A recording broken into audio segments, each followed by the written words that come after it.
Welcome back to Just Books. One of the most unusual and even possibly esoteric art books of the year is dedicated to the great early 20th century mystic, explorer, adventurer and artist, the Russian Nicholas Roerich, whose art is really indivisibly part of India, particularly his extraordinarily vivid Himalayan landscapes. Researcher and short story writer Manju Kak has now edited an extraordinary volume on the life, times and art of Nicholas Roerich. It's called A Quest and a Legacy. Manju, it's an astonishing book because really Roerich, father and son, Nicholas and Svetoslav married the first lady of Indian cinema, Devika Rani later, are very well-known figures in 20th century Indian art. Yet there hasn't been any serious study about their work, though they were cult figures during their lifetime, this Russian family. What took you down this journey to explore the life and art of Nicholas Roerich? Roerich is... Something about Roerich is spiritual, and when you look at his paintings, there's an instant connect for those who have this love for the mountains. And it was really looking at his paintings in the Allahabad Museum and in other museums that just gave me the idea almost 20 years ago that I would either like to paint like him or, failing which, maybe research or write about him. And Nicholas Roerich himself is actually a riveting figure. He begins his life in Russia, Moscow, St. Petersburg, then becomes involved in a huge early 20th century Russian Renaissance, working with people like Igor Stravinsky, Sergei Diaghilev, the great impresario of the Ballet Russe, many wonderful people, Sir Thomas Beecham, designing the most magnificent stage sets in his unique, vivid, bold style. What brought him to India in 1923? Essentially, it was perhaps the Bolshevik Revolution. But before the Bolshevik Revolution, he was interested in India and Oriental philosophies.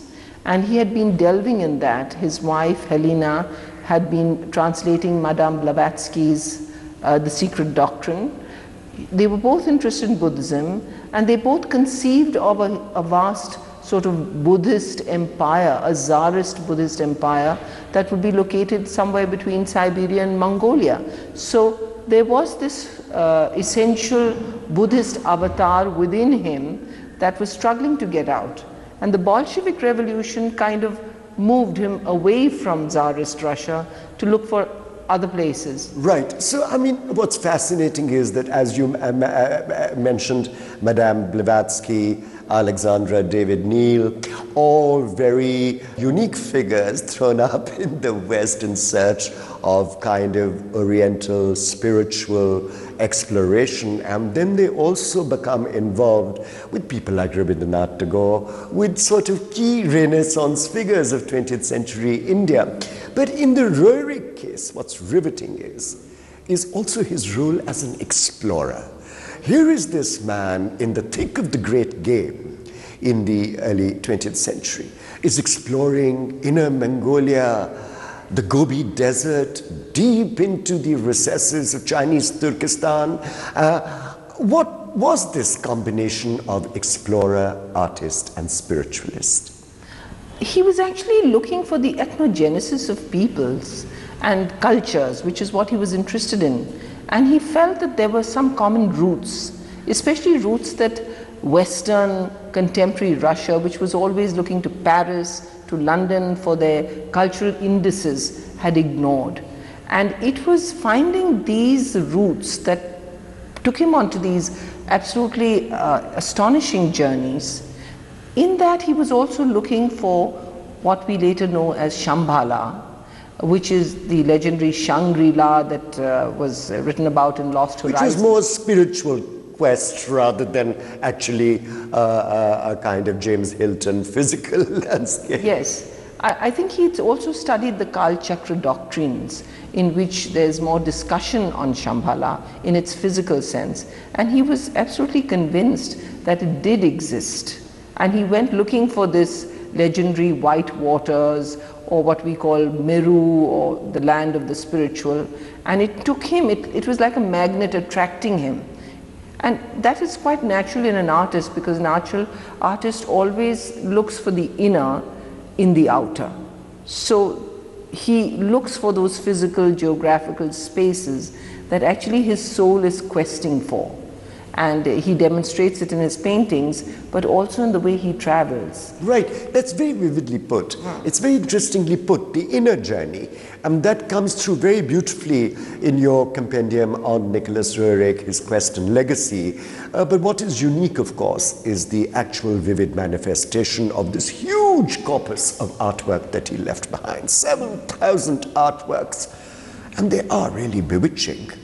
Those colors of the Himalayan landscapes, many people have tried to copy them, but those sunset, those moon rises, those pinks, those jagged peaks, how did he develop that style? What is that Roerich style of mountainscapes? In a sense, it is primitive. It doesn't belong to any ism, which was prevalent in those days. Mind you, he was a very sophisticated artist, because as I mentioned, he had worked with people like Stravinsky, with Diaghilev, with Thomas Beecham. So they were very sophisticated, though they may have seen the East as an Orientalist fantasy. But they were very assured artists in their own right. I don't find, Sunil, there's anything between his eye as an artist and his interpretation of the natural beauty of the mountains that he sees. When I say primitive, I mean that he expresses it entirely in its honesty. He doesn't allow for any intellectualism to decode them and construct them in a narrative that requires an intellectual exercise to experience. It is almost like soul speaking to soul. And in that, when he creates those landscapes, he is one with what he actually has seen and experienced. That has to be a spiritual journey. It cannot alone be an artistic experience. Among the legacy, or the legatee, that the late and great Nicholas Roerich left behind, he died in the mid-40s, was of course his remarkable son Svetoslav Roerich, who again became a very influential figure in post-independence Indian art, a kind of revered Russian emigre who not only ceaselessly painted portraits of his father, but also continued in his father's style with his fascination, almost obsession with the Himalayas. And of course, to add a very glamorous touch, he then married the infinitely beautiful and wealthy Devika Rani, the screen star and Bombay film producer. How do you see this connection between father and son and their persistent legacy?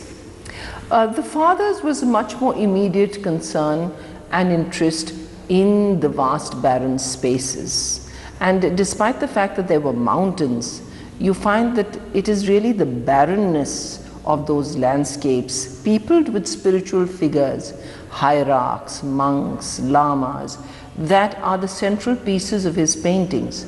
His son, Svetoslav, is actually there is much more of nature in its abundance, foliage in its abundance, the colors that are diverse and not moving towards an apex point, in which in Roerich's landscapes would always be the mountain. So there is this essential difference in the way they view nature and the force of nature, which is what I find. Right. Quick question. Here are these two very influential figures, Russian emigres who make India and the Himalayas their home throughout the course of the 20th century, as it were. Why have they gone out of fashion? I think a lot of art has become intellectual. a lot of art has become conceptualized. And today it is not really just the senses and the sensual experience that dominates art, but its interpretation in the sense of its, as I mentioned, the intellectualization of art. Right. Also in some ways, I suppose, in post-independence art, it in some ways became overtly political, as it were, nationalist, or even one would argue very internal, abstractionist and so on, whereas these two fellows, the Roerichs, were really pursuing a different vision. It was a visionary art. For that matter, I think Roerich was not very popular in Europe, and there was no real perception of what he was trying to depict, because there was no real understanding of the spiritual legacy of the East, so to speak. And that is a time when you had Dadaism, Fauvism, you had Picasso, you had so many other involvements of artists with the Spanish Civil War, with the fascists and the communists and other things. So there was a sense of mission in their work. And mission was also, as you just said, with the political sense or with the socialist understanding of what art was supposed to achieve, and in constructing nations, in constructing peoples, in resurrecting. Art is message. Yes. Whereas the Roerichs are really operating with a kind of vision, as I said, which is personal, questing, spiritual, and largely dedicated to nature and landscape. I think so. I think even as in with the Sufi or the other esoteric, mystical aspects of religion and philosophical thought, they are always removed from the so-called reality of our political and social existences as we see them. And it goes into the realm of the worlds that we don't perceive. Roerich was essentially occupied with the realms of the worlds we don't perceive in our immediate senses. And therefore, to some extent, he had removed himself from what was the immediate. But there's a sense of premonition, a sense of warning in nearly all his paintings, a sense of doomsday. And this always takes you back to what was happening in Europe between the two wars, and his own sense of understanding what Russia is going through, was going through, would go through.